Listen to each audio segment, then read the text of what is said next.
जय हिंद प्यारे बच्चों। तो प्यारे बच्चों, क्या हाल चाल। तो बच्चों, पिछली कक्षा में हमने एक्सरसाइज 1.1 को डिस्कस किया था। आज की कक्षा में हम लोग बच्चों एक्सरसाइज 1.2 को डिस्कस करेंगे। और इसको डिस्कस करने से पहले बच्चों हम लोग अंकगणित की आधारभूत प्रमेय को डिस्कस करते हैं। ये प्रमेय बहुत ही ज़रूरी है, जो कि आपको इनको समझना अत्यंत आवश्यक है।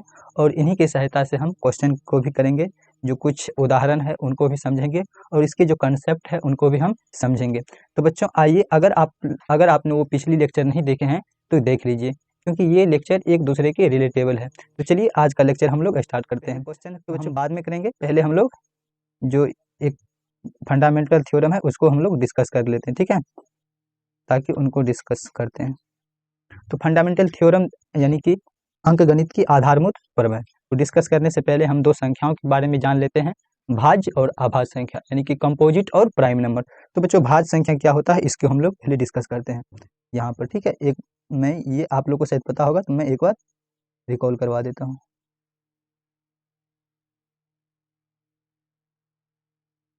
इसको बोलते हैं बच्चों कंपोजिट नंबर, ठीक है, कंपोजिट नंबर। तो बच्चों भाज्य संख्या उसे कहते हैं, यानी कि जिसके मिनिमम कम से कम 3 गुणनखंड हो। कितने हो? कम से कम 3 गुणनखंड हो, यानी कि मिनिमम 3 फैक्टर्स, मिनिमम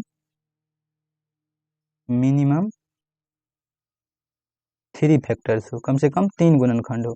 तो बच्चों 3 फैक्टर्स हो, ठीक है।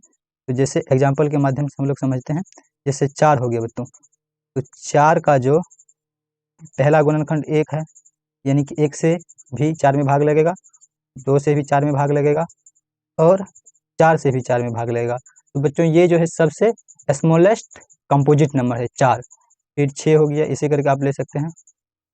6 में 1 से भी भाग लग रहा है, 2 से भी लग रहा है, 3 से भी लग रहा है, और बच्चों 6 से भी लग रहा है। इनके एक गुणनखंड है 2 और 3, यानी कि कम से कम 3 हो, और 3 से ज़्यादा भी हो सकते हैं, ठीक है। ऐसे करके बहुत सारे हमारे पास कंपोजिट नंबर है। तो ये हो गया। और एक होता है बच्चों अभाज्य संख्या, ठीक है। एक अभाज्य संख्या होता है, अभाज्य।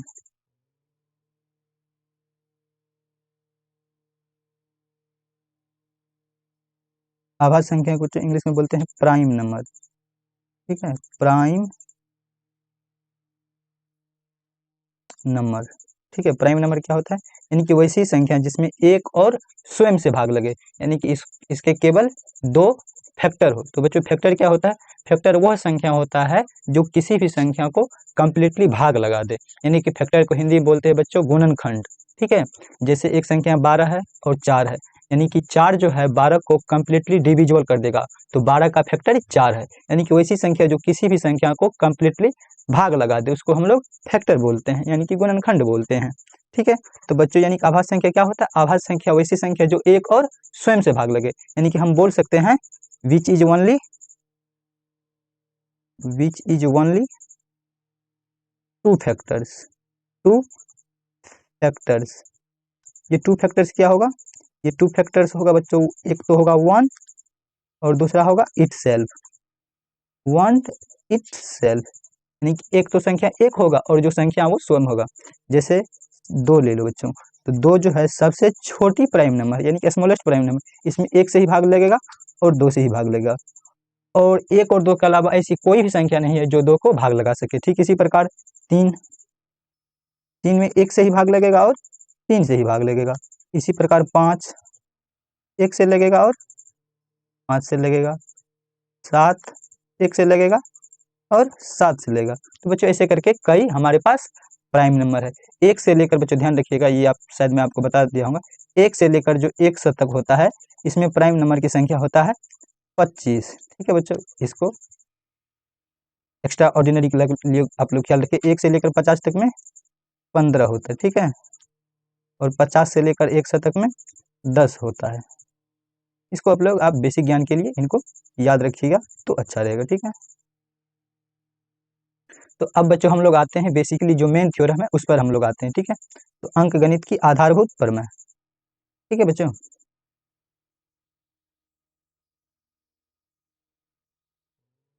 चलिए यहाँ पर हम लोग लिखते हैं, ठीक है।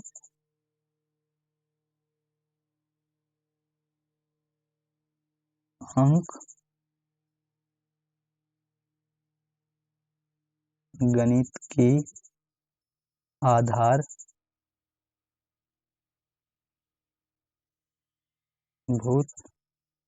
फॉर्मूला, यानी कि फंडामेंटल थ्योरम ऑफ अर्थमेटिक, इसको इंग्लिश में बोलते हैं, ठीक है बच्चे। तो ये क्या होता है, तो बच्चे पहले मैं आपको ये समझाता हूँ, फिर उसके बाद हम लोग लिखने का काम करेंगे। यानी कि अंक गणित की आधारभूत फॉर्मूला ये कहते हैं कि जितने भी हमारे पास भाज्य संख्या हैं, इस दुनिया में जितने भी भाज्य संख्या हैं, उस भाज्य संख्याओं को अभाज्य संख्या के गुणनखंड के रूप में हम लोग एक अद्वितीय तरीके से लिख सकते हैं, और उसके क्रम को बिना हेरा फेरी के, यानी कि क्रम को एक्सचेंज किए बिना हम उसको यूनिक रूप में लिख सकते हैं। तो यहाँ पर मैं लिख देता हूँ, आप लोग समझ लीजिएगा, ठीक है। प्रत्येक भाज्य संख्या को अभाज्य संख्या के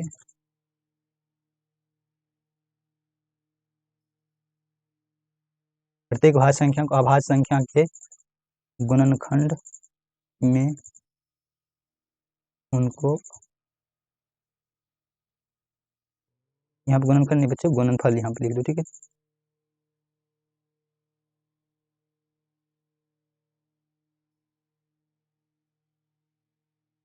गुणनफल में उनको अद्वितीय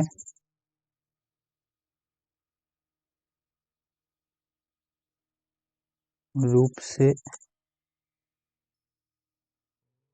लिखा जाता है, बिना उसके क्रम में परिवर्तन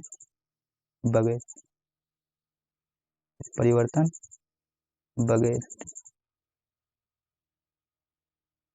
यानी कि प्रत्येक भाज्य संख्या को हम अभाज्य संख्या के गुणनफल में उनको अद्वितीय रूप से लिखा जाता है, बिना उसके क्रम में परिवर्तन किए। जैसे मैं समझाने का काम करता हूँ, इससे बच्चों ये हमारे पास 6 है, ठीक है। 6 को हम अभाज्य संख्या गुणनखंड के रूप में 2 और 3 लिख सकते हैं। इसी को हम लोग 3 into 2 लिखते हैं। तो बच्चों ये दोनों चीज अपने आप में सेम है, ये दोनों अलग अलग नहीं है, ठीक है, सेम है। किसी प्रकार 8 को लिख सकते हैं 2 2 2, यानी कि 2 की पावर 3, ये एक सिंगल हो गया अभाज्य संख्या 2। ठीक इसी प्रकार और हम आपको लिखकर समझाते हैं। जैसे ले लीजिए 243, ठीक है, 53 ले लीजिए 253। तो बच्चों अगर इसको आप 253 को तोड़िएगा तो इसमें कितना से लगेगा, एक तो बच्चों इसको 11 से लगाइएगा तो 11 से लग जाएगा, ठीक है, क्योंकि 3 2 5 विषम संख्याओं का योग, मैंने सम संख्याओं का योग, तो 11 से लगाइएगा तो 23 बार में, यानी कि 11 और 23 आया। तो यही होता है बच्चों। ठीक इसी प्रकार आप कोई सा भी नंबर ले सकते हैं, जैसे मैं आपके एक्सरसाइज एग्जाम्पल के लिए आपके बुक से कोई एक ले लेता हूँ, ठीक है।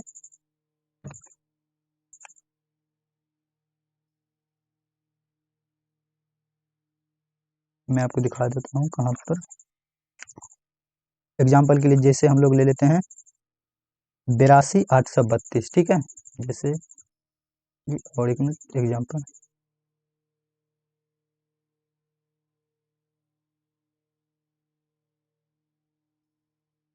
8232 है। तो बच्चों इसको हम लोग, ये एक भाज्य संख्या है, ठीक है, इसको हम लोग अभाज्य संख्या के गुणनफल के रूप में लिखना है। तो सबसे पहले बच्चों हम लोग इसके प्राइम फैक्टर में इनको तोड़ेंगे। तो प्राइम फैक्टर में इसको तोड़ने का काम करेंगे, 2 2 दूनी 4, 2 एकम 2, फिर यहाँ पर 2 एकम 2, फिर उधर बच्चा बच्चों 6, तो 2 छाके 12, यानी कि 41 16, ठीक है।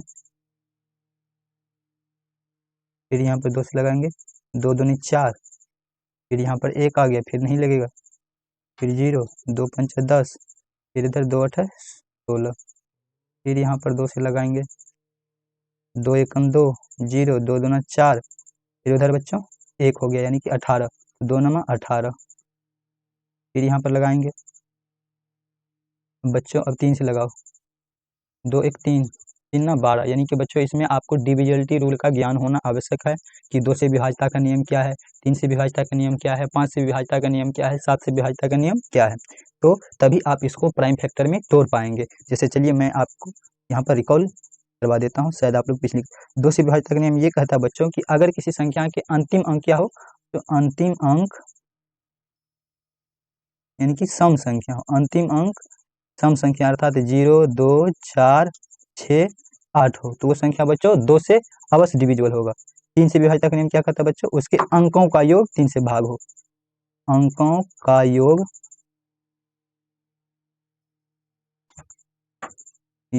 3 से भाग हो। जैसे मान लो बच्चों कोई संख्या है, जैसे यही एक संख्या है, यहीं पर ले लो, तो इसके बच्चों अंकों का योग करेंगे 1 + 2 प्लस वो सॉरी 0 था बच्चों, यहाँ पर 0 बिलो 0 से कोई मतलब है नहीं, फिर भी 1 + 0 + 2 + 9, तो बच्चों इसको जोड़ो, 0 तो 3 3 ना 12, तो यानी कि 12 में बच्चों 3 से भाग लग रहा है, तो इसका मतलब ये जो इस 12 में 3 से भाग लग रहा है, इसका मतलब इस संख्या में भी 3 से भाग लगेगा। तो ये है 3 का डिविजिबिलिटी रूल। 4 का डिविजिबिलिटी रूल क्या कहता है, यानी कि लास्ट की 2 डिजिट जो है बच्चों वो 4 से भाग लगना चाहिए। जैसे मान लो हम कोई भी संख्या ले लेते हैं, यहाँ पर आपको बड़ा सा कोई भी संख्या है और लास्ट की 2 डिजिट को केवल आप चेक कीजिएगा, अगर लास्ट की 2 डिजिट 4 से भाग लग रहा है, उसमें 4 से भाग लगेगा, यानी कि बच्चों इधर कोई भी अंक आ जाए कोई फर्क नहीं पड़ेगा, क्योंकि ये दोनों अंक 4 से भाग लग रहे हैं। ठीक है, यानी 84 में अगर आप 4 से भाग दीजिएगा तो लग जाएगा, 4 दूनी 8 4 एकम 4, यानी कि लास्ट का 2 डिजिट अगर आपको भाग लग रहा है तो वो 4 से डिविजिबिलिटी रूल। 5 का डिविजिबिलिटी रूल क्या होता है, ये आप लोगों ने छोटी कक्षा में पढ़ी हुई है। 5 का डिविजिबिलिटी रूल ये होता है कि जिसकी संख्या में अंतिम अंक 0 और 5 हो। 6 का डिविजिबिलिटी रूल क्या कहता है, यहीं पर 6 का डिविजिबिलिटी रूल कहता है जिसमें 2 से भी भाग लगे और 3 से भी भाग लगे। ठीक है, ये होता है 6 का डिविजिबिलिटी रूल। 7 का डिविजिबिलिटी रूल क्या होता है बच्चों, यानी कि उसका जो यूनिट डिजिट है, यानी कोई भी संख्या है उसका यूनिट डिजिट का 2 टाइम्स करके जो संख्या है उसमें से सबट्रैक्ट करते हैं। ठीक है, सबट्रैक्ट, जैसे मैं यहाँ पर प्रयास करता हूँ, 7 का ले लो तो कितना, 7 का होता है 343 जैसे ले लो। ठीक है, इसको चेक करते हैं, ये 3 है, इस 3 का डबल कर देंगे, 3 का डबल हुआ 6, अब ये 6 को इसमें से घटाएंगे। ठीक है, 14 में से 6 गया तो 8, फिर यहाँ पर 2, बच्चों 28 में अगर 7 से भाग लग रहा है, इसका मतलब 343 में भी 7 से भाग लगेगा, तो बिल्कुल लगेगा। तो बच्चों ये है डिविजिबिलिटी रूल, इसी के यानी कि 7 का 8 का 9 का ये सब आप लोग छोटी कक्षा में पढ़े हुए, बस मैंने आपको रिकॉल करवा दिया। ठीक है, तो यहाँ पर हम 3 से लगाएंगे, तो 3 तिया 9 होगा बच्चों, फिर उधर 1, 3 चौका 12, 3 तिया 9। बच्चों ये सब एक भाग की प्रक्रिया, यानी कि इसको ऐसे कीजिएगा, अब शायद पता नहीं आप लोग जानते होंगे, 10 ऐसे करके भाग दीजिएगा। ठीक है, वही मैं मौखिक आपके सामने करते जा रहा हूँ। 3 से दीजिएगा तो 3 तिया 9 आएगा, फिर इधर 1, फिर 2, फिर 3 चौका 12, फिर 9, 3 तिया 9। ठीक है, तो सॉरी बच्चों यहाँ पर मैंने 9 दी थी। ठीक है, तो ऐसे करके आप लोग बनाइएगा, फिर 3 से 43 में लगाइएगा, तो ये बच्चों 7 से लगेगा 49, फिर ये लगेगा 7 से, तो बच्चों ये एक इसको हम यूनिक वे में लिख सकते हैं, यानी कि तो इन सबको मैं यहाँ पर साफ कर देता हूँ। ठीक है, नहीं तो रहने देते हैं, क्या दिक्कत, कोई दिक्कत नहीं। यानी कि बच्चों 82 को हमने 82 को हम यूनिक वे में इस तरह से लिखे हैं, 2 गुना 2 गुना 2 गुना 3 गुना 7 गुना 7, ये गुना है गुना 7, एक मिनट बच्चों, 3 गुना 7 गुना 7 गुना 7, इस वे में हम लोगों ने लिखा। तो 2 की पावर 3, 3 इंटू 7 की पावर 3, तो बच्चों यानी कि 82 जो एक भाज्य संख्या है, उस भाज्य संख्या में 2 3 और 7 है, यानी कि 2 3 और 7 के अलावा, यानी कि जो 2 3 7 के मल्टीपल को छोड़कर ऐसी कोई भी संख्या नहीं है जो 82 संख्या को डिविजिबल करे। ठीक है बच्चों, तो यही होता है एक अंकगणित की आधारभूत प्रमेय। तो इसको हम लोग क्वेश्चन के माध्यम से आइए इसको समझते हैं कि किस तरह से हम लोग इस क्वेश्चन को हम लोग डील करते हैं। ठीक है, तो इस क्वेश्चन को हम लोग अभी डील करेंगे, चलिए क्वेश्चन के माध्यम से मैं आपको समझाने का प्रयास करूंगा ताकि आप लोग को बेहतर समझ आए। ठीक है, तो बच्चों पहला क्वेश्चन है, निम्नलिखित संख्याओं को अभाज्य गुणनखंडों के गुणनफल के रूप में व्यक्त करें। तो वही बच्चों जो संख्या 140 है उनको अभाज्य गुणनखंड के गुणनफल के रूप में लिखना है, फिर 156 फिर 138, यानी कि ये क्वेश्चन है। तो इसको चलिए मैं आपको एक सॉल्व करके दिखा देता हूँ, एक दो, फिर उसके बाद आप खुद से कीजिएगा। तो यहीं पर हमने ले लिया है, एक मिनट बच्चों, यहाँ पर हाँ यही है, ठीक है। तो जैसे बच्चों यहाँ पर है 140, तो 140 को जो हमको लेना है, ठीक है। मैं यहाँ पर पेन का कलर चेंज कर लेता हूँ बच्चों।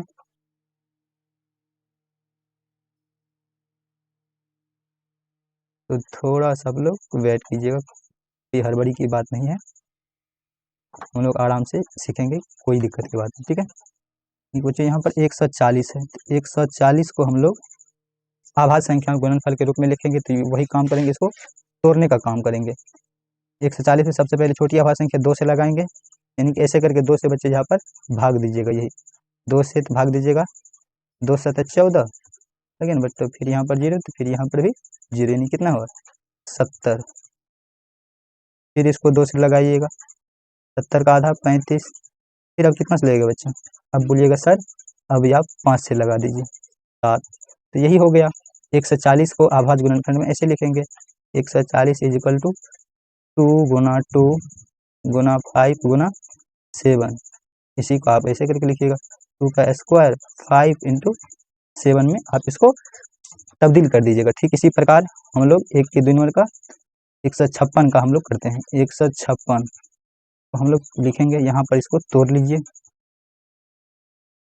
2 से 2 7 14, फिर उधर एक 2 8 16, नहीं बच्चों इसको भाग देने का काम कीजिएगा 156। ये बच्चों वाली चीज़ है, मैं आपको यहीं पर थोड़ा सा बता देता हूँ। फिर 2 8 16, यही मतलब भाग वाली चीज़ है, इसको आप लोग भाग देते चलिएगा। फिर 2 से इसको 2 तिया 6, फिर उधर बच्चों यहीं पर देखो एक अंक में 2 तिया 6 हुआ बच्चों, फिर उधर एक बचा यहाँ पर, तो एक ये इसके साथ आ गया 18, तो 2 नमा 18। फिर बच्चों बताओ किससे लगेगा, अब 3 से लगेगा, 13 तिया 39, नहीं लगेगा, तो यही हो गया। इसी को हम लिखेंगे यहाँ पर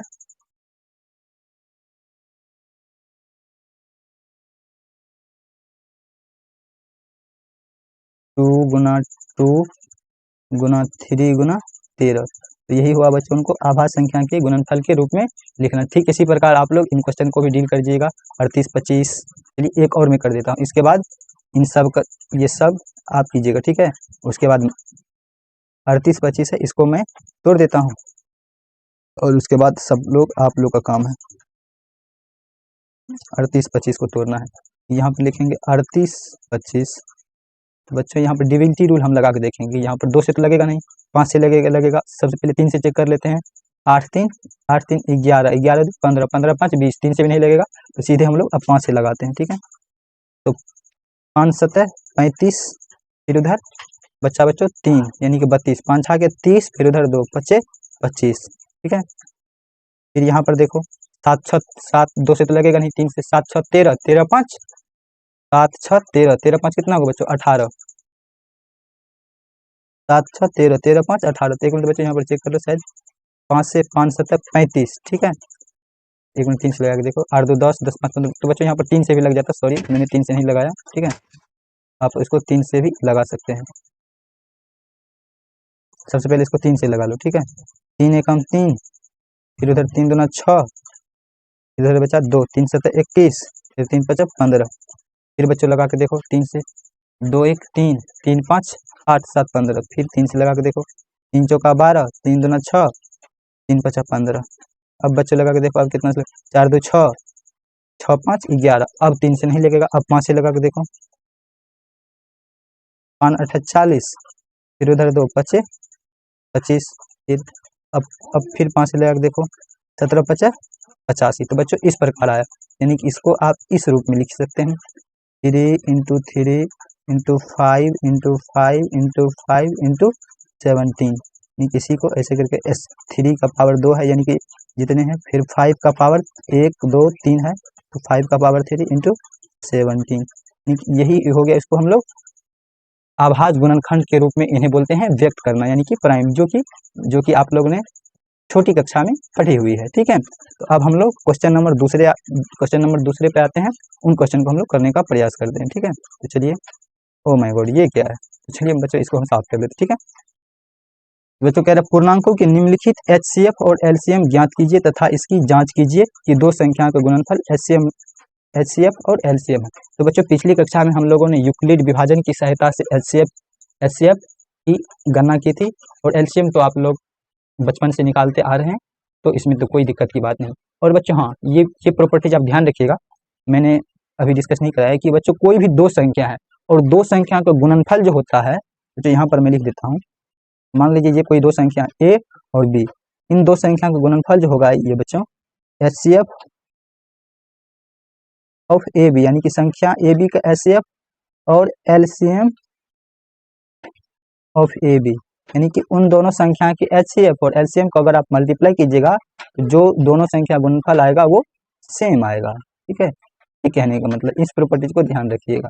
ठीक है, तो चलिए इसको मैं क्वेश्चन के माध्यम से भी आपको समझाने का प्रयास करूंगा, आप देखिएगा। ठीक है, कह रहा पूर्णांकों के निम्नलिखित युग्मों के HCF और LCM ज्ञात कीजिए तथा इसकी जांच कीजिए कि दो संख्या गुणनफल HCF इंटू LCM है कि नहीं। तो चलिए बच्चों यहाँ पर हम लोग इसको आभाज्य गुणनखंड के माध्यम से बनाएंगे। पहला क्वेश्चन है 26 और 91। तो बच्चों 26 को हम लोग ऐसे करके लिखेंगे और 91 को ऐसे करके। तो 26 को यहाँ पर आप कहीं तोड़िएगा, जैसे आप बिगिनर है तो ऐसे करके तोड़िएगा। ठीक है, 2 से लगाइएगा 13, फिर 91 को 7 से लगाइएगा 13। ठीक है, यहाँ पर 2 और 13, यहाँ पर 7 और 13।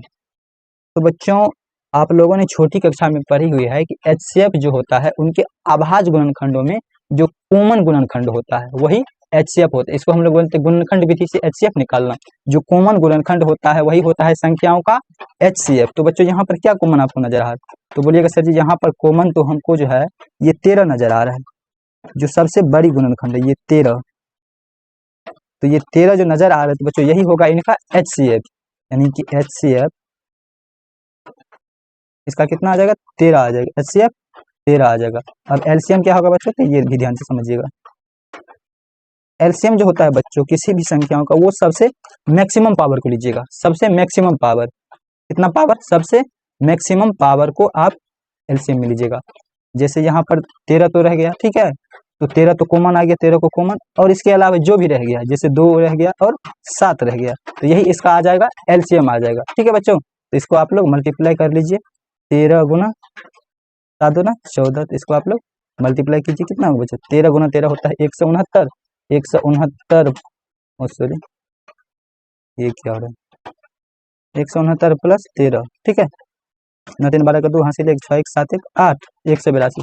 तो बच्चों ये आ गया 182, ये आपका आ गया LCM। तो बच्चों अब इस कंडीशन को हम किस सत्यता को चेक करना है कि ये वास्तव में सत्य होता है कि नहीं है। यानी कह रहा है बच्चों चेक करें कि 26 को यदि आप 91 से जो मल्टीपल करते हैं, जो भी आपका रिजल्ट आएगा वो क्या इन दोनों संख्याओं के HCF। तो बच्चों HCF इस कितना है? इसका 13। यहाँ पर है ना बच्चों HCF, तो HCF इसका निकला 13, तो 13, और LCM इसका कितना निकला? 182। ये इसके बराबर आता है कि नहीं आता? बराबर आता है तो बिल्कुल सत्य है। ठीक है, इसमें कोई दिक्कत वाली बात नहीं। चलिए बच्चों आप लोग यूनिट डिजिट से चेक कर लीजिए। 6 एकम 6, ठीक है, 6 एकम 6 आ रहा है, और इसमें से भी 3 दूना 6। ठीक है, तो बच्चों ये बिल्कुल सेम है। ये आप लोग घर पर इसको गुना करके चेक कर लीजिएगा। ठीक है, तो चलिए आगे मैं आगे 2 नंबर का क्वेश्चन आपको समझाता हूँ। तो चलिए यहाँ पर मैं आपके लिए छोटे से एक गुना भी कर देता हूँ, कोई दिक्कत की बात नहीं है। ठीक है, सबसे पहले 6 एकम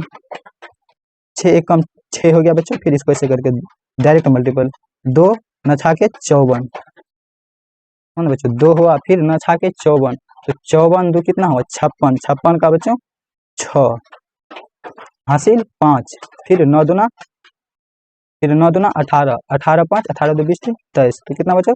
23 66 हुआ गुना करके। अब इसको भी गुना करके आप लोग चेक कर सकते हैं।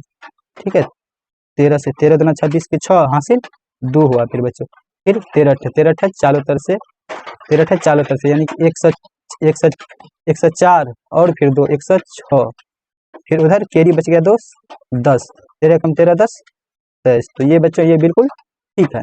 ये मैंने कैसे गुना किया, ये बच्चों मैंने फास्ट गुना किया, आप लोग डायरेक्ट गुना कर लीजिएगा, इसमें कोई दिक्कत की बात नहीं है, ठीक है। तो चलिए हम लोग अब इस दूसरे प्रश्न को देखते हैं और ये तीसरा प्रश्न आप लोग खुद से बनाइएगा, ठीक है। तो यहीं पर मैं आपको लगे हाथ यहीं पर बताने का काम करता हूँ। चलिए देखते हैं इनको। क्या बच्चों आप लोग आ रहा है समझ में? चलो आशा करता हूँ मैं आपको समझाने में कामयाब हूँ, ठीक है।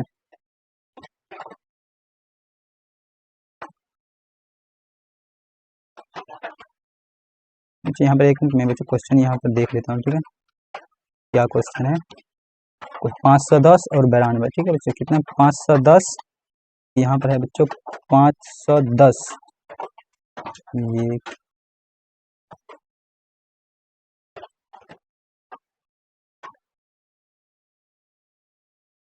510 और 92 का हमको निकालना है। तो सबसे पहले वही काम, 510 को हम लोग यहाँ पर हम तोड़ने का प्रयास, यहाँ पर इधर तोड़ेंगे, ठीक है। 510 को, ठीक है, 3 से लग जाएगा, 17 या 51, फिर 0, 2 से भी लग जाएगा। चलो मैं 2 से ही लगा के दिखाता हूँ, ठीक है। सबसे पहले हमें छोटी संख्या से लगाया जाता है, ये ठीक माना जाता है, ठीक है। 2 दूना 4, ओ ये 2 दूना 4 हुआ बच्चों, फिर उधर 1 बचा, 2 पंचा 10, फिर 2 पंचा 10, फिर 5 2 7, 7 5 12, 3 से लगा, 3 8 24, 3 5 15, फिर 5 से लगा तो बच्चा 17 5 50, यानी कि ये आया 510 को हम आवाज गुणनखंड के रूप में इस प्रकार से लिखते हैं, 2 इंटू 3 इंटू 5 इंटू 17, ठीक है। और 92 को किस प्रकार लिखते हैं, यहीं पर हम लोग इसको यहाँ पर करते हैं, ठीक है। 92 को 2 से लगाइएगा, 2 चौका 8, 2 छाके 12, फिर 2 से लगाइएगा 23 गुना 40, इसको हम इस प्रकार से लिखेंगे, ठीक है। 2 इंटू 2 इंटू 23।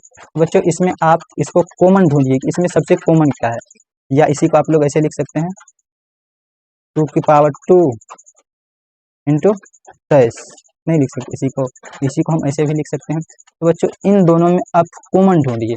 सबसे पहले हम HCF निकालेंगे इन दो संख्याओं का, यानी कि HCF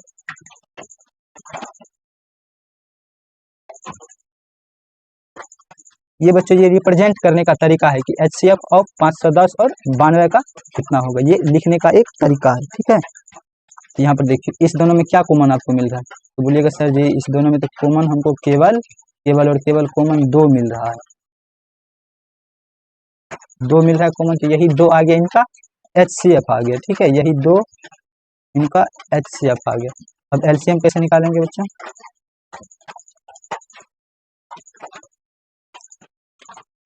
एलसीएम होता है बच्चों हमेशा उच्च पावर लिया कीजिए। एलसीएम अगर आप शॉर्ट में निकालना चाहते हैं, यानी कि इसका 510 और 92 का, तो हमेशा उच्च पावर लिया कीजिए। उच्च पावर जैसे इसमें देखिए 2 की पावर 2 है, 2 की पावर 2 को 2 की पावर 2 को ले लिए। अब फिर है, अब 3 5 17, 3 है 5 है 17 है और 23 है, यही तो है ना, 3 5 17, ठीक है। और कुछ नहीं ना है, बिल्कुल नहीं है, तो यही हो गया इनका एलसीएम, ठीक है। अब आप लोग इसको आप गुना कर सकते हैं, 4 4 तिया 12, 12 पंच 60, 4 तिया 12, 12 पंच 60, ठीक है। 60 गुना 17 इंटू 23, ठीक है। फिर इसको 17 पचा 85, 17 छाके 2 तर से, ठीक है। फिर इनको ऐसे करके मल्टीप्लाई कर सकते हैं, इसको मल्टीप्लाई ऐसे करके जगह 0, 23 गुना 46 से 6 आ गया बच्चों, हासिल 4 आ गया, हासिल 4, 23 गुना 0 तो 0 है, फिर इधर 4, फिर 23 एकम 23, तो बच्चों इसका आंसर जो गुना कीजिएगा तो 23 460 आ जाएगा। बच्चों मैं यहाँ पर कैलकुलेशन नहीं सिखा रहा हूँ, हो सकता है कि गुना भाग करने में कहीं मेरा गलती हो सकता है, तो इसके लिए माफ कीजिएगा, ठीक है। मैं यहाँ पर बेसिकली आपको समझा रहा हूँ, यानी कि बच्चों एलसीएम होता क्या है, तो चलिए यहीं पर मैं आपको समझाता हूँ। एचसीएफ जो होता है बच्चों वो होता है उभयनिष्ठ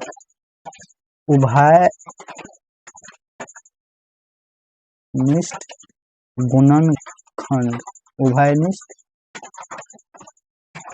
गुणनखंड, और एलसीएम क्या होता है, अभाज्य संख्या का अधिकतम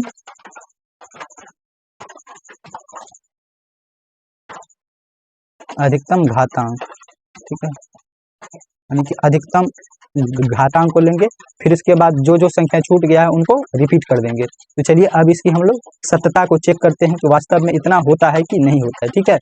चलिए इसकी सत्यता को हम लोग देख लेते हैं, ठीक है।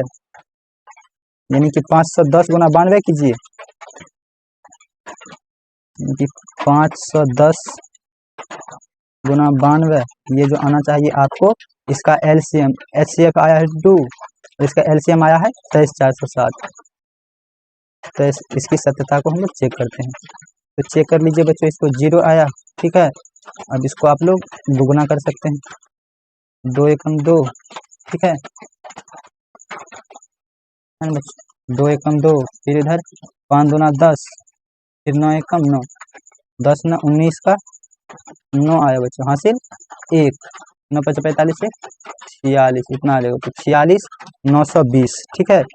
अब फिर इसको 2 से, अब इसको इस साइड मल्टीप्लाई करो, 0, 6 दूना 12 के 2, हासिल 1, 4 दूना 8 के 9, 3 दूना 6, 2 दूना 4। तो देखा बच्चों बिल्कुल आ गया, यानी कि इसकी सत्यता, इसका मतलब ये ठीक है, ये जो रिलेशन बन रहा है बिल्कुल सही रिलेशन है।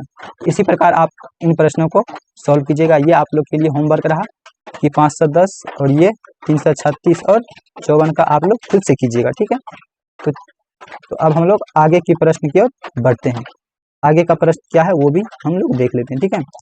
आगे का प्रश्न, अभाज्य गुणनखंड विधि द्वारा निम्नलिखित पूर्णांक के एचसीएफ और एलसीएम ज्ञात कीजिए। वही बच्चों अब की बार 3 संख्या है, तो हमेशा ध्यान रखिएगा वो जो प्रॉपर्टीज, पिछली प्रॉपर्टीज बताए थे कि 2 संख्याओं का गुणनफल, मेरी ओर ध्यान दीजिएगा बच्चों, कि 2 संख्याओं का गुणनफल उन संख्याओं के एचसीएफ और एलसीएम के गुणनफल के बराबर होता है।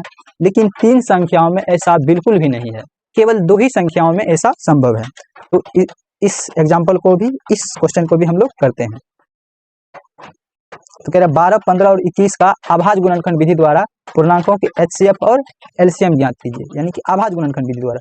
तो बच्चों यहाँ पर लिखना है 12, ठीक है, फिर यहाँ पर 15, यहाँ पर 21, 12, 15 और 21 का हमको अभाज्य गुणनखंड।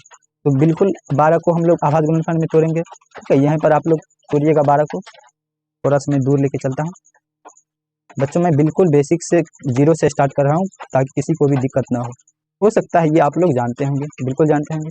6 हो गया, फिर 2 से लगाएंगे 3 हो गया, अब नहीं लगेगा तो 2 इंटू 2 इंटू 3, फिर 15 को बोलिएगा सर 3 से लगा दीजिए, 5 से, फिर 21 को 3 से, 7 से। तो बच्चों इसमें आप कॉमन ढूंढने का प्रयास, तो बच्चों एक तो हर एक का गुणनखंड होता है, तो एक हमने नहीं लिखा, आप चाहे तो लिख सकते, कोई फर्क है।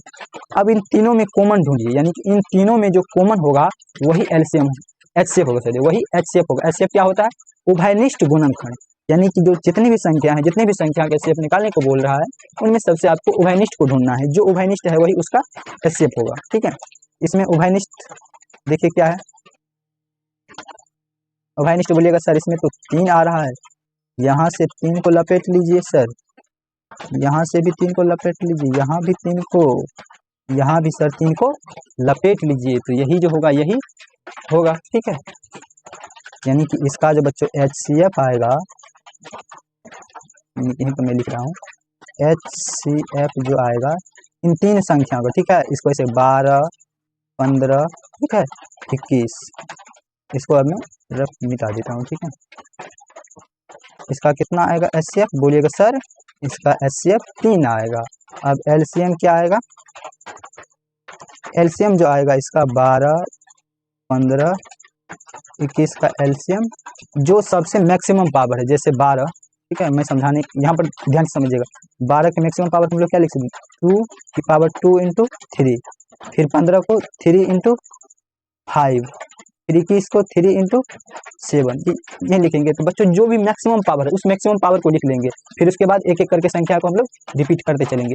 तो 2 की मैक्सिमम पावर 2 है, 2 की मैक्सिमम पावर 2 को यहाँ पर हमने क्रॉस किया, ठीक है। फिर उसके बाद अब कोई मैक्सिमम, अब 3 ही है, 5 ही है और 7 ही है, तो 3 से, 5 से, 7 से, इसको मल्टीप्लाई कर दे, बस हो गया, यही हो गया एलसीएम। तो अब इसको मल्टीप्लाई कर लो, 4, ठीक है, 3, 5, 7, तो 4 तिया 12, 12 पंचे 60, 60 6 7 42, यानी कि 420 आ गया। इनका एलसीएम क्या होगा बच्चों? 420। लेकिन बच्चों इसमें ये प्रॉपर्टीज बिल्कुल भी नहीं लागू होता।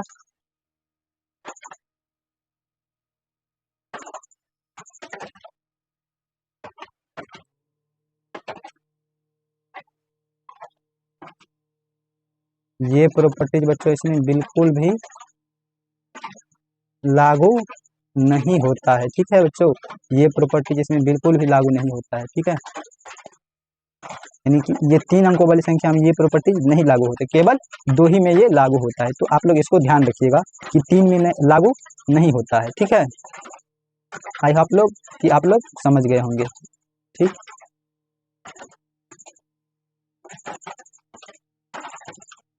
चलिए एक और मैं आपको समझा देता हूँ। 17, 23 और 29 का, इसका भी हमको निकालना है। 17, 23 और 29 का, 17, 23 और 29, ठीक है।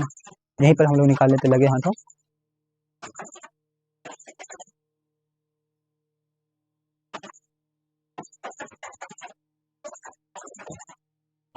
बच्चों अगर आपको लिखना है तो पॉज करके लिख सकते हैं। 17, 23, 29, यही नहीं बच्चों?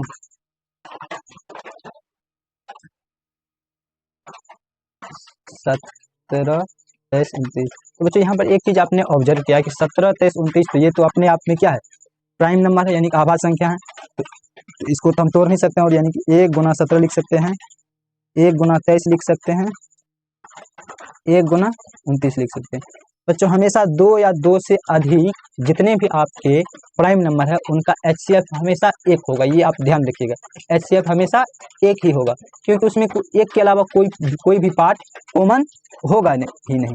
1 के अलावा कोई भी पार्ट उसमें कॉमन होगा ही नहीं। तो इसीलिए इसमें इसका एचसीएफ आ जाएगा, एचसीएफ आ जाएगा बच्चों 1 आ जाएगा। 1 ही तो है ना, 1 ही इसमें है, एक ही तो, 1 के अलावा कुछ है नहीं, 1 ही। और जो उस बच गया एलसीएम 17, 23, 29, इन सब को मल्टीप्लाई कर दीजिएगा, यही आ जाएगा आपका, यही होगा आपका एलसीएम, ठीक है। तो अब आप लोग ये तीसरा क्वेश्चन आप लोग खुद से प्रयास कीजिएगा। अब हम लोग चौथे क्वेश्चन की ओर आते हैं, ठीक है। आई होप कि आप लोग को समझ आ रहा है, तो अच्छे से समझिए और उसको साथ साथ आप प्रैक्टिस भी करें, क्योंकि मैथ एक ऐसा इंटरेस्टिंग सब्जेक्ट है। अगर आप इसमें दिलचस्प मन लगा करते हैं थोड़ी थोड़ी, तो आपको धीरे धीरे इसमें इंटरेस्ट बढ़ता ही चला जाएगा। बहुत ही इंटरेस्टिंग टॉपिक एवं सब्जेक्ट है, ठीक है। अब चलो बच्चे, यहाँ पर एक चौथे नंबर के क्वेश्चन है, एचसीएफ ऑफ 306 और 657, एचसीएफ ऑफ 306 और 657, ठीक है, ये दिया गया है। तो इसका जो हमको एचसीएफ 9 दिया गया और एलसीएम हमको इसका निकालना है। तो डायरेक्ट बच्चों हम लोग इसके प्रॉपर्टीज का इस्तेमाल करके लिखेंगे। जो प्रॉपर्टी मैंने अभी आपको बताया कि अगर आपके पास कोई भी 2 संख्या है, ए और बी, 2 संख्या है, इन 2 संख्याओं का गुणनफल जो होगा हमेशा HCF of A B cross LCM A और बी, यही बच्चों मैंने अभी आपको बतलाने का काम किया हूँ कि नहीं किया हूँ, ये बताओ। फिर मैंने आपको यही तो बतलाया, तो इसको आप लोग ध्यान रखिएगा, ठीक है। यानी कि इसमें 2 संख्या हमको दिया गया है, ये संख्या मान लीजिए ए और ये संख्या है बी, ठीक है। 2 संख्या है, तो इसको ऐसे हल कीजिएगा, वो सब आप लिखने का काम कीजिएगा। 306 है, ठीक है, और 657, ठीक, ये 2 संख्या है। ए बराबर है बच्चों 306 और बी बराबर है 657, ठीक है। तो बिल्कुल यही प्रॉपर्टीज लगाएंगे, 306 गुना 657 बराबर HCF ऑफ AB यानी कि HCF 306 657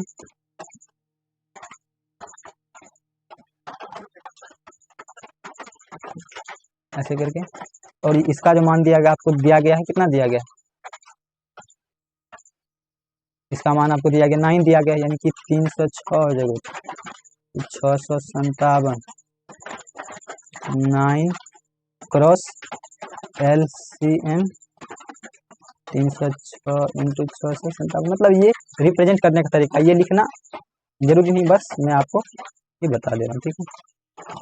इस 9 इधर मल्टीप्लाई में है, 9 इधर मल्टीप्लाई इधर लाइएगा तो इसको गुना में आ जाएगा, यानी करे गुना में, भाग में आ जाएगा। 306 गुना 657 बटे 9 बराबर LCM, ठीक है।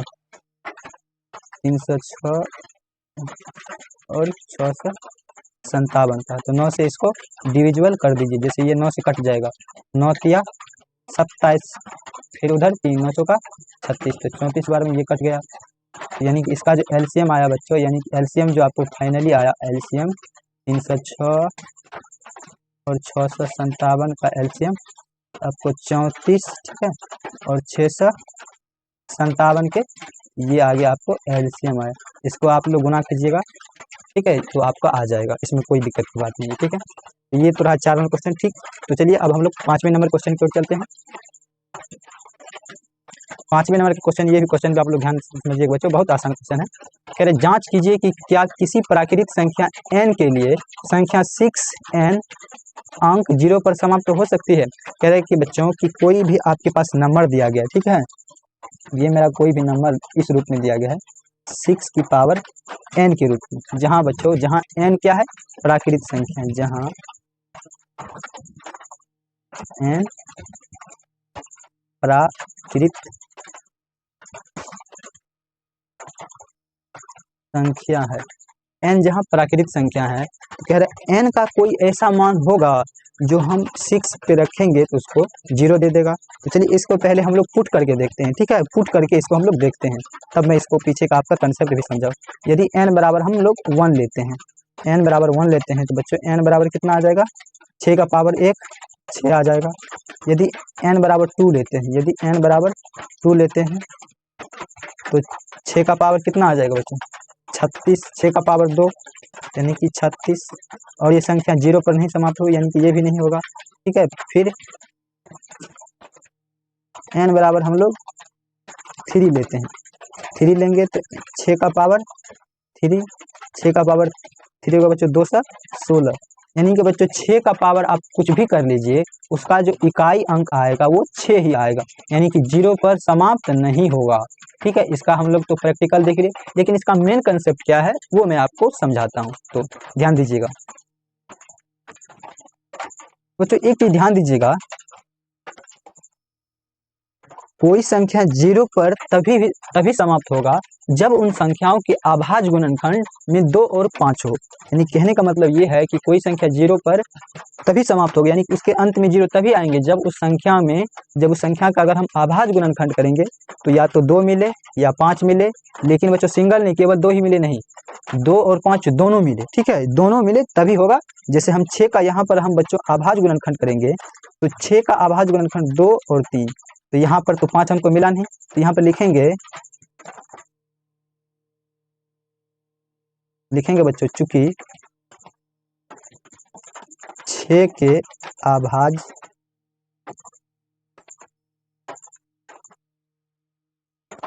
गुणनखंड 2 और 3 है,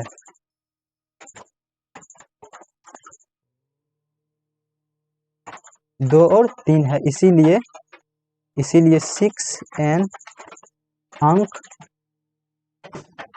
0 पर समाप्त नहीं होगी, ठीक है बच्चों, 0 पर समाप्त नहीं होगी। तो 0 पर समाप्त कब होगा, जब उसके बच्चों गुणनखंड जो होगा,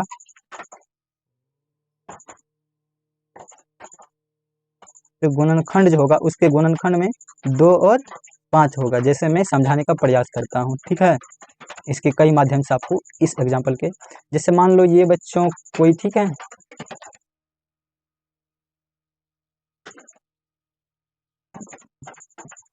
बच्चों एक मिनट, ये मान लो 4 की पावर n है, ठीक है, हम पूछेंगे n का कोई ऐसा मान है, यहाँ n कोई संख्या है, ठीक, हमने दूसरा क्वेश्चन क्रिएट कर दिया कि n का कोई ऐसा मान है जो यदि हम रखेंगे तो वो 0 पर समाप्त होगा, तो बिल्कुल भी नहीं। तो बोलिएगा सर 4 का जो गुणनखंड हम करेंगे इसमें 2 और 2 ही मिल रहा है, जबकि मिलना क्या अनिवार्य है, 2 और 5 दोनों मिलना अनिवार्य है, तो इसीलिए यह भी तो नहीं होगा, यानी कि 4 की पावर n 0 पर समाप्त नहीं हो सकती है। तो सर आखिर समाप्त कौन होगा, तो ये बिल्कुल अच्छी बात है आपने पूछा, तो ये तभी समाप्त होगा जैसे मान लो कोई 5 की पावर 2 है, कोई 2 है, ठीक है, और कुछ भी है इसके अलावा, यानी कि जैसे 50 है, 50 में तो खुद में अपने आप में 0 है, जैसे 5 लीजिएगा, ठीक है, जैसे इसको देखिए, ठीक है, हम यहाँ पर ये ले लेते हैं, ठीक, 5 दूना 10, तो बच्चों 5 और 2 मिलकर आपको 0 दे ही देंगे, ठीक है, 5 दूना 10 या 30, 30 का पावर n कीजिएगा, n बराबर यदि आप 1 रखिएगा तो ये आपको 0 दे ही देगा, यानी कि बच्चों क्या अनिवार्य है, अनिवार्य है उसके संख्या में 2 और 5 मिलेगा तभी वह 0 पर समाप्त होगा। आई होप कि आप लोगों को ये कंसेप्ट समझ में आया होगा। फिर से मैं एक बार रिकॉल करवा दिया, यानी उस संख्या का अगर आप गुणनखंड करेंगे और 2 और 5 अगर आपको मिल जाए तो उस संख्या का पावर जो होगा n, कोई ना कोई ऐसा पावर होगा जो 0 पर समाप्त होगा। ओके, आई होप कि आप लोग समझ आ रहे हैं, आई यू अंडरस्टैंड। तो चलिए अब हम लोग पांचवें तो देख लिए, अब छठवें क्वेश्चन को देखते हैं, छठवें और सातवें क्वेश्चन को हम लोग सॉल्व करते हैं। छठवां क्वेश्चन कह रहा है कि व्याख्या कीजिए कि 7 इंटू 11 इंटू 13 इंटू प्लस 13 और 7 into 6 into 5 plus 4 into 3 into 2 into plus 1 plus 5 भाज्य संख्या क्या है, यानी कह रहा है कि ये कोई भाज्य संख्या है, तो इसको भी हम लोग चेक करेंगे बिल्कुल वही फॉर्म लगाकर, यानी कि आपके पास दो संख्या, एक संख्या इस प्रकार है 7, ठीक है, इंटू 11 इंटू 13 प्लस 13, ठीक है, और दूसरा संख्या आपके पास है 7 into 6 into 5 into 4 into 3 into 2 into 1 plus 5, यही ना बच्चों, बिल्कुल यही है।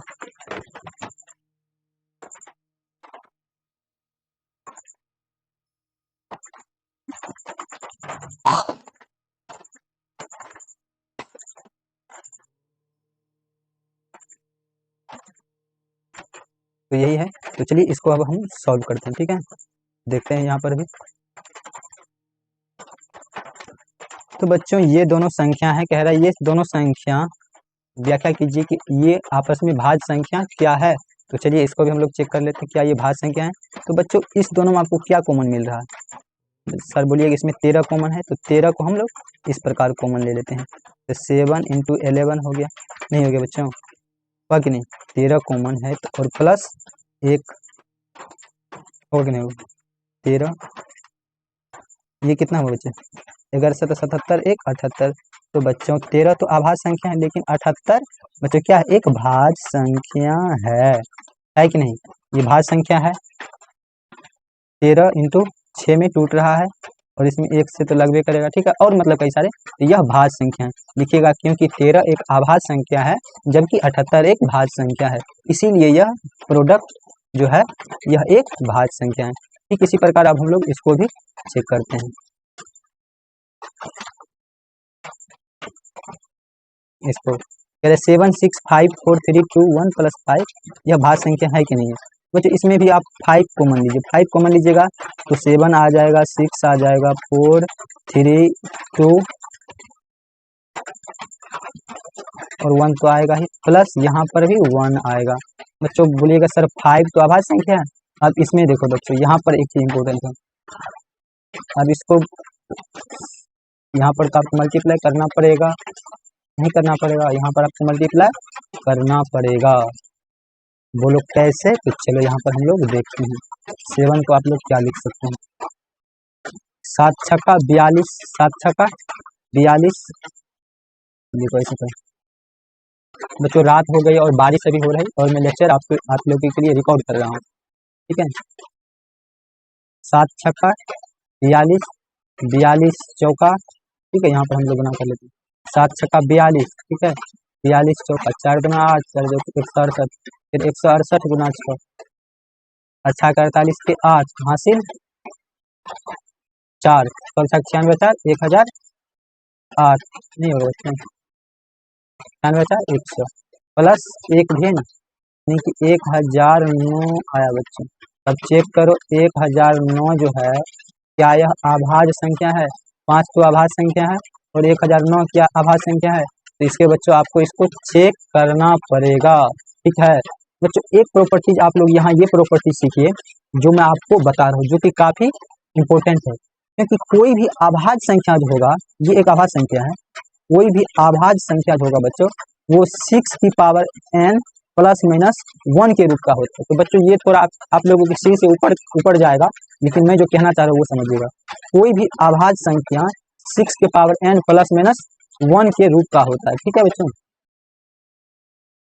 कोई भी अभाज्य संख्या इस रूप के होता है, ठीक है। मैं इसको थोड़ा सा छोटा कर देता हूँ, यानी कि कोई भी अभाज्य संख्या जो होगा इस फॉर्मेट में आएगा, 6 के पावर n प्लस माइनस 1 के ही फॉर्मेट में आता है अभाज्य संख्या। जैसे आप कोई भी रख के देख लो 13, ठीक है, 17, 13 17 हो गया 19, कोई भी रख के देख लो, 2 रखोगे 6 दुना 12, 6 दुना 12 प्लस 1 13, ठीक है।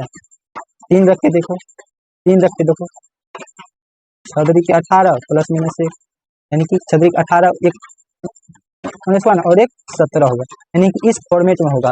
तो इसी को क्या हम इस फॉर्मेट में नहीं लिख सकते हैं बच्चों? ये आप लोग यहाँ पर ये एक अभाज्य संख्या 1009, तो इसी फॉर्मेट को हम ऐसे नहीं लिख सकते हैं 6 इंटू n, यानी कि 6 को इसमें हमने लिख लिया और ये सारे जो मल्टीपल है 7 4 3 2 1, इनको हमने n मल्टीपल बना दिए, जहाँ n क्या है, जहाँ n प्राकृत संख्या है, ठीक है, प्राकृत संख्या और प्लस 1। इसका मतलब बच्चों ये भी जो है एक अभाज्य संख्या है, ठीक है। ये एक अभाज्य संख्या, अर्थात यह तो भाज्य हुआ और यह का पूरा अभाज्य संख्या, ठीक है। आई होप कि आप लोग को ये कंसेप्ट समझ में आया होगा। तो हमेशा ध्यान रखिएगा कोई भी अभाज्य संख्या इस फॉर्मेट में होता है, 6n प्लस माइनस 1 के फॉर्मेट में होता है, ठीक है। अभी लाइट चला गया तो मेरा थोड़ा सा आँख थोड़ा सा लाइट नहीं पर ऊपर पड़ रहा है, इसीलिए डगमगा रहा है, ठीक है। तो चलिए अब हम लोग यही लगे हाथ इस क्वेश्चन को हम लोग देखते हैं, ठीक है। इसको आप लोग लिख लीजिए, तो ये क्वेश्चन तो बच्चों अब हम लोग आखिरी क्वेश्चन की ओर आ गए, तो आखिरी क्वेश्चन को हम लोग सॉल्व करते हैं, तो ध्यान से समझिएगा। कह रहे किसी खेल के मैदान के चारों ओर एक वृत्ताकार पथ है, कह रहे बच्चों किसी खेल के मैदान के चारों ओर एक वृत्ताकार पथ है, इस मैदान का एक चक्कर लगाने में सोनिया को 18 मिनट लगते हैं। कह रहे सोनिया नाम की लड़की उसको 18 मिनट लगता है, जबकि इसी मैदान का एक चक्कर लगाने में रवि को 12 मिनट का लगता है। तो मान लीजिए वे दोनों एक ही स्थान और एक ही समय पर चलना प्रारंभ करते हैं, एक ही दिशा में चलते हैं, तो कितने समय बाद वह पुनः प्रारंभिक स्थान पर मिलेंगे। चलिए इस क्वेश्चन को भी हम लोग डील करते हैं, आइए समझते हैं। तो इसको मैं रफली एक बार मिटा देता हूँ, ठीक है, आप लोग इसको लिख लीजिएगा, ठीक है।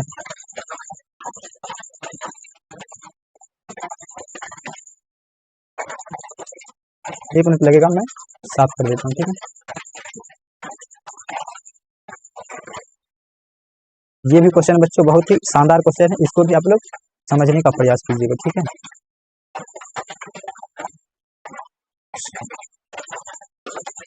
तो ध्यान दीजिएगा,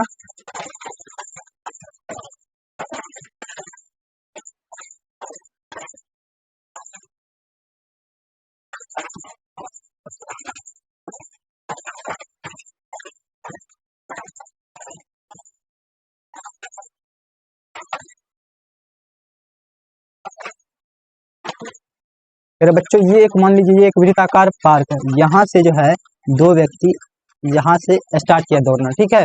कह रहा है किसी खेल को जो है यहाँ पर एक लड़की सोनिया है, इसी का जो चक्कर लगाती है, यानी कि यह 18 मिनट में इसी चक्कर को यहाँ पर पूरा कर लेती है, यानी कि 18 मिनट में यह पहुँच जाती है सोनिया नाम की लड़की, जबकि रवि नाम का जो लड़का है कह रहा है इसको 12 मिनट में ही पूरा कर लेता है, ठीक है। रवि नाम का जो लड़का है वो 12 मिनट में ही इसको यहाँ से इसको 12 मिनट में ही दौड़ के वापस आ जाते हैं। यानी कि ये मैदान है, इस मैदान पर चलता है, इसके चारों ओर घूमता है, ठीक है।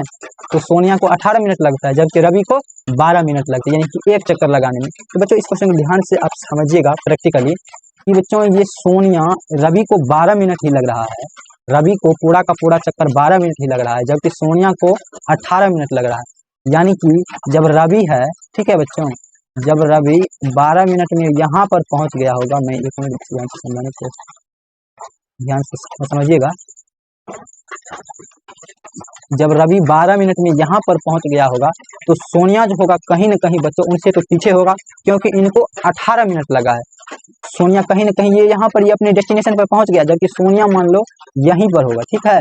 सोनिया को 12 मिनट में यहीं पर होगा। जब इसके पीछे ये लोग दौड़ रहे हैं, एक साथ स्टार्ट कर रहे हैं, तो रवि की चाल तेज है और सोनिया की चाल धीमी है। जब ये एक चक्कर अपना पूरा लगाएगा तो ये रवि अपने डेस्टिनेशन पे पहुंच जाएगा, जबकि सोनिया इससे थोड़ा सा पीछे होगा।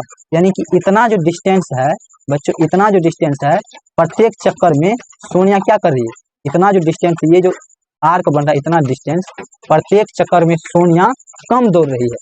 यही कई सारे चक्कर मिलकर एक दूरी बना लेंगे। यानी कि यहाँ पर बच्चों, यहाँ पर अगर हम लिखे रवि, ठीक है, यहाँ पर रवि और यहाँ पर सोनिया, तो रवि को एक चक्कर लगाने में 12 मिनट लगा, फिर दूसरा चक्कर वो लगाएगा 24 मिनट में, यानी कि पहला चक्कर, दूसरा चक्कर, ठीक है, फिर तीसरा चक्कर लगाएगा 36 मिनट में। ऐसे ही करके कई सारे चक्कर लगाएगा। जबकि सोनिया लगाएगा पहला चक्कर 18 मिनट में, दूसरा चक्कर 36 मिनट में, तीसरा चक्कर 54 मिनट में, यही लगाएगा। तो बच्चों आखिर वो लोग मिलेगा कब? बोलिएगा सर जी वो लोग तो यही मिलेगा,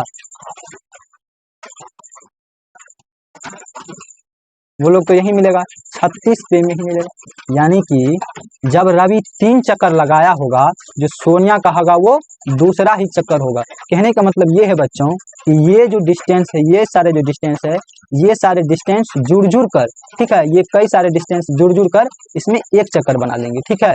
यानी कि जब रवि 3 चक्कर लगा रहा है तो सोनिया 2 ही चक्कर लगा रही है। यानी कि यहाँ से यहाँ तक रवि 3 बार आ गया यहीं पर और सोनिया 2 ही बार पहुंचे। यानी कि कब मिलेंगे? 36 मिनट के बाद वे दोनों पुनः आपस में एक साथ इसी डेस्टिनेशन पर पहुंच जाएंगे। तो ये क्वेश्चन बच्चों समझने वाली थी। इसको आप लोग लैंग्वेज के माध्यम से लिख सकते हैं। सोनिया को एक चक्कर लगाने में लगा समय मतलब 18 मिनट, रवि को 12 मिनट, वो प्रत्येक चक्कर में इतना लगाएंगे, फिर ये इतना, ऐसे करके आप लोग लैंग्वेज बना के लिख सकते हैं। बेसिकली मेरा काम था बच्चों आपको कंसेप्ट समझाना, मैंने आपको कंसेप्ट समझा दिया। तो बच्चों आज का लेक्चर हम लोग यहीं पर समाप्त करते हैं। आशा करते हैं कि आपको यह लेक्चर काफ़ी बेनिफिशियल होगा, और अगर जो भी आपके सहपाठी मित्र है उनको ज़रूर से ज़रूर शेयर करें। तो